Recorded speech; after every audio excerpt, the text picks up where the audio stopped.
So I think last Friday was a really good start for me to reveal some of the really tough issues going on with me.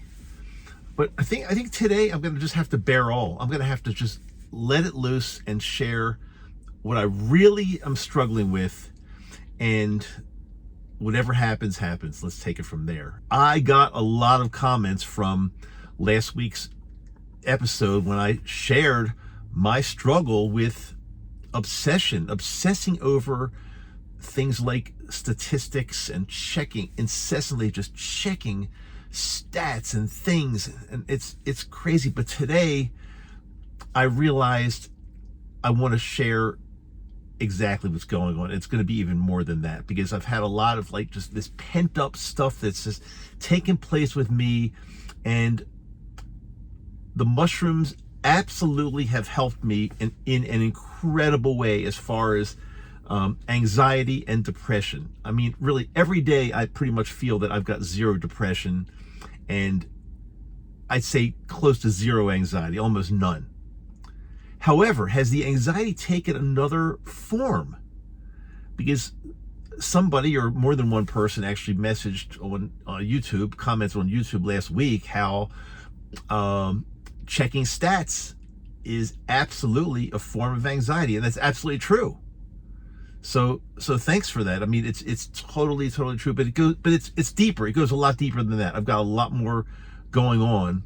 I just want to say that if you're struggling with depression or anxiety, please listen. Thanks so much for being here. I appreciate it.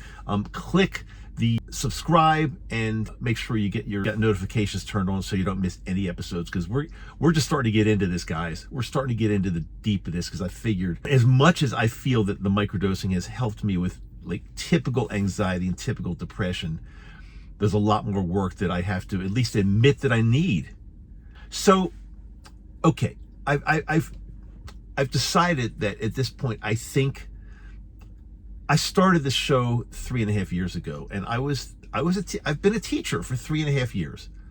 I've been sharing my knowledge, my experience with magic mushrooms, and helping so many people all across this wonderful planet of ours feel better every single day. So I've been in that teacher mode. But the other night I was sitting somewhere, and I thought to myself, you know something? I think at this point the teacher might need to become the student or the patient, at least for a while. Because, okay, last week I shared with you about my obsession for checking statistics and checking mainly, my podcast statistics, but still financial statistics.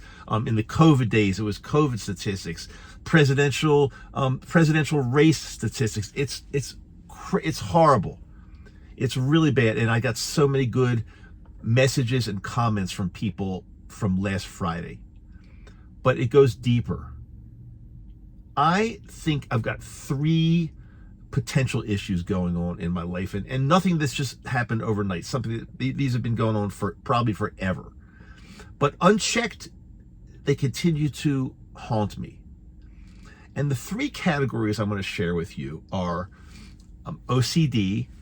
Now, when you think of OCD, you think of the type of person, and I think these are all spectrum, because you think of the type of person that washes their hands every second, that they don't get germs, they're really germophobic. I'm not like that at all. I'm not germophobic. I don't wash my hands incessantly. I do it probably less than most people. But there's a spectrum of OCD, and I think I'm somewhere on that spectrum. And somebody that knows me, I don't even think my wife knows this. I don't think my best friends know this, but I always need to check things. And like I said, statistics and checking my email to make sure I didn't get an email in the past 15 seconds because I just checked 15 seconds ago, and checking all kind of things on my phone. My phone, I wish I could hold it in front of me, but I'm using it to record right now. It has become the enemy. It's really bad. I'm addicted to my phone, and I can admit this. It's horrible. I don't know what to do. Whenever I have it on and I'm not doing something that would preclude me from checking it, I'm pretty much checking, and it's horrible. And I'm going to have to work on this. Absolutely have to work on this one. So that's the first category, OCD. And here's another thing. And now this is something that's been going on with me for a long time. It's probably part of OCD. And I don't think I've ever told anybody this. And you would say, oh, that's not a big deal. But I think everything is related, like I've always said.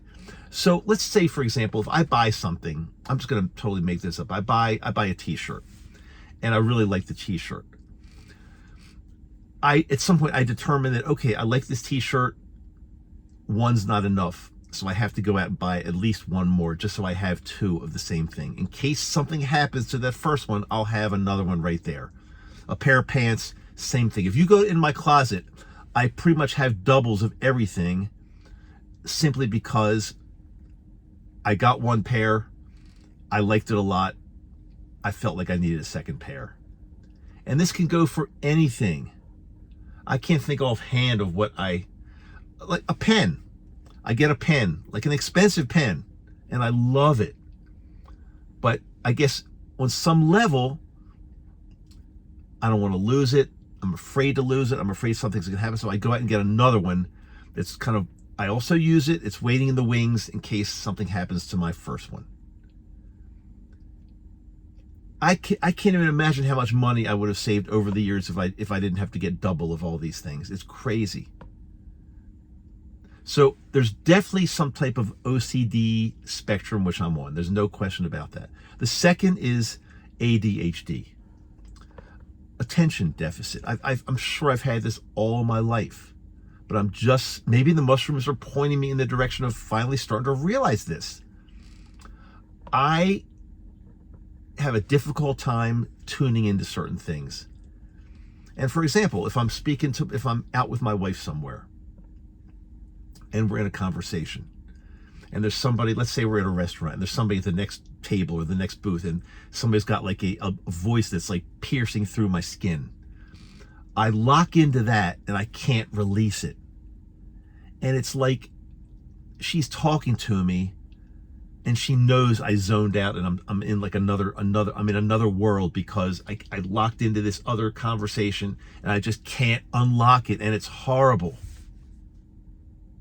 Or I'll just start thinking of something else and I can't release that thought, and that thought will lead me to more thoughts, and so I can't concentrate on one thing. I remember when I was in school, I couldn't concentrate in class because the teacher would be talking about something and my brain would be thinking about something else. And I guess maybe this is one of the reasons I've been very, very creative my whole life. I say extremely creative. I think on things on certain levels that maybe other people can't even think on. And I'm not saying that I'm a genius. I'm not saying that I'm better than other people in any way, but I think on levels that maybe other people just can't think, don't think on. And it's a blessing and a curse.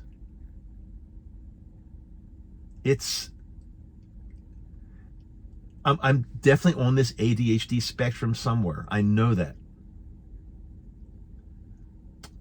I think I've always thought about this, but I've never been diagnosed and I just don't know the answer. I think the third thing is I'm on some type of maybe an autism spectrum, and I don't possess the typical traits of somebody that's autistic. I don't at all. Well, I can't say I don't at all. Some things I do. Like, I like to have things in order. I don't like there to be surprises in my life. I like when I'm going out somewhere, I like to know where I'm going. I like to, sometimes I'll even do a little recon to make sure the place is okay.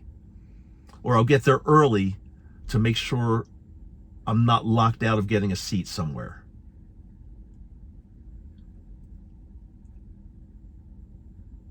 This is the first time I've ever talked about any of this stuff, and it goes much deeper.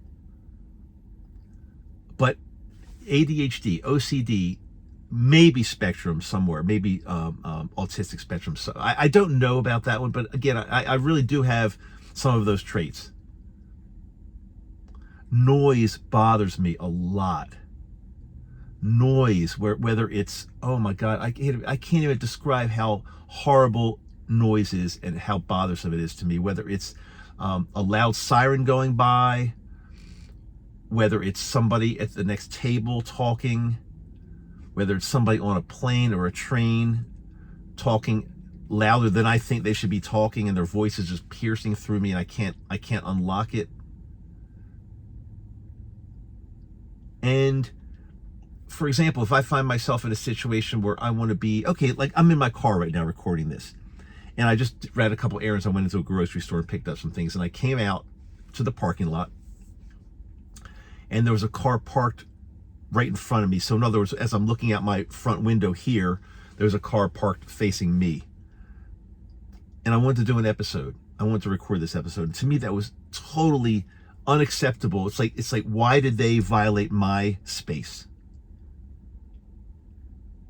Why did they have the audacity to park right in front of me? It sounds so weird, but and if somebody pulled up right now, if a car pulled up right now next to me, it would be very bothersome for me, because I like to park away from everybody. Like right now, if you could see where I'm parked, like, you know, far away from the other cars in the parking lot. So if a car decided to park next to me here, which they'd have every right to do, it's a public park. I mean, it's a private, grocery store parking lot. They would have every right to park right next to me. But my thought process would be, all these spots around, why did you have to park near me? That's the way I think, and that's the way I've thought for decades. But I think it's gotten worse. And if I am going to, let's just say I'm going to breakfast somewhere. Again, I'm kind of making this up, but I'm not. And I sit down, let's say I'm by myself, I sit down at the counter, and I give myself some buffer so I'm not near anybody. And then somebody decides to sit next to me. It's really bothersome for me. So I'm thinking, like, why do you need to be next to me? And you might be saying, well, Dr. Dave, why would you ever sit at a counter? It sounds like your personality is not good for a counter, and you're right. But if all the tables are taken and that's the only place to sit, and it looks like it's not too crowded, I'll sit there. But again, I'll try to give myself some buffer room. I'm not going to sit right down next to somebody at a counter. I can't do that. I can't do that. And then if somebody decides to plop themselves next to me, it's almost like I'd say, like why are you sitting next to me? Why do you want to sit next to me? Move a few spots down. I'm really troubled with this stuff.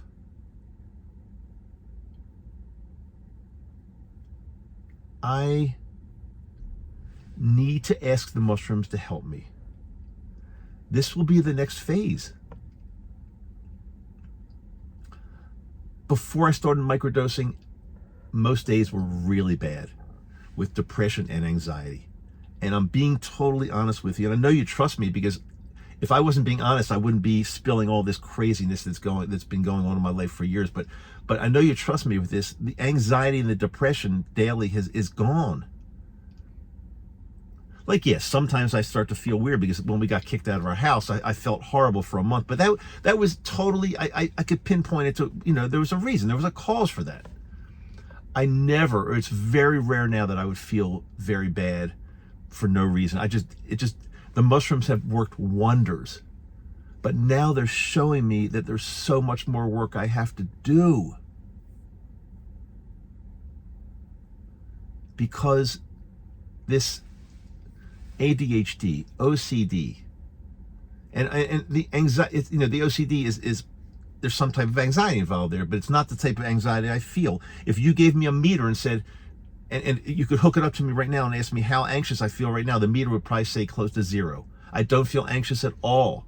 But there is a type of anxiety that has me checking stats incessantly and checking my phone every 15 seconds. That's another type of anxiety, and I'm dealing with that now.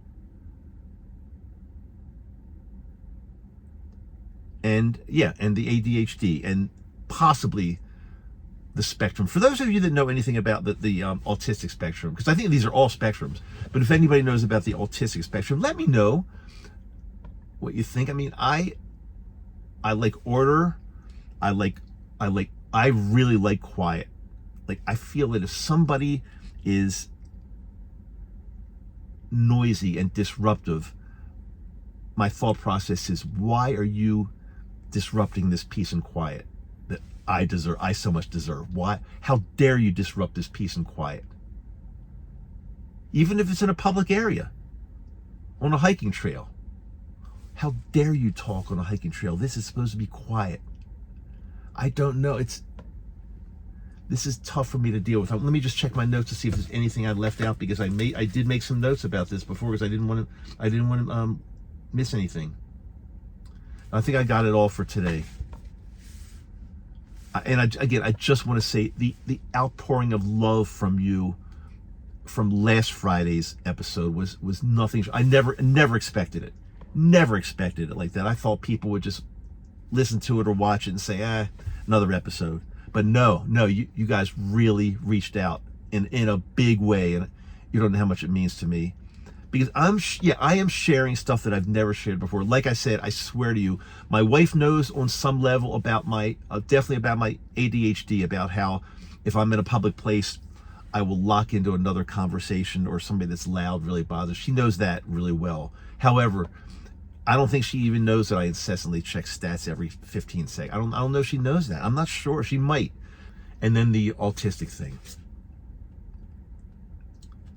I don't know. Maybe somebody would say, Dr. Dave, you're definitely not autistic. You're not on that spectrum anywhere, in any way, shape, or form. I don't know the answer. I don't know. And if I am somewhere, can magic mushrooms help any of these three? Well, I've been microdosing for 3.5 years, and I don't think they've helped my depression and anxiety big time, and other things. The way I see the universe, the way I'm very interested in quantum physics now, the way I see all that stuff, spirituality. Oh, they've really enhanced all that stuff, making me totally thankful for what I have. I couldn't be any more thankful. I'm like, I've got everything I've ever asked for, and I don't ask for much. So no, I'm not a billionaire. I don't want to be, but I've got what I've asked for, and that's good enough for me. So they've done wonders. They've done wonders for me. But these three remaining things, is it too much to ask? Should I be happy where I am? Okay, food for thought. Remember, check the show notes. I've got a lot of good links there. New episode every Wednesday and Friday. We got an election coming up now, which I know is stressing a lot of people out. We have so much to talk about. So I want to thank you so much for being with me. If I didn't ask you yet, make sure you subscribe, and make sure you click notifications so you don't miss anything, because I've only just started now. I feel like I've only just begun. Talk to you later. I'm Dr. Dave. See you next time. Love you.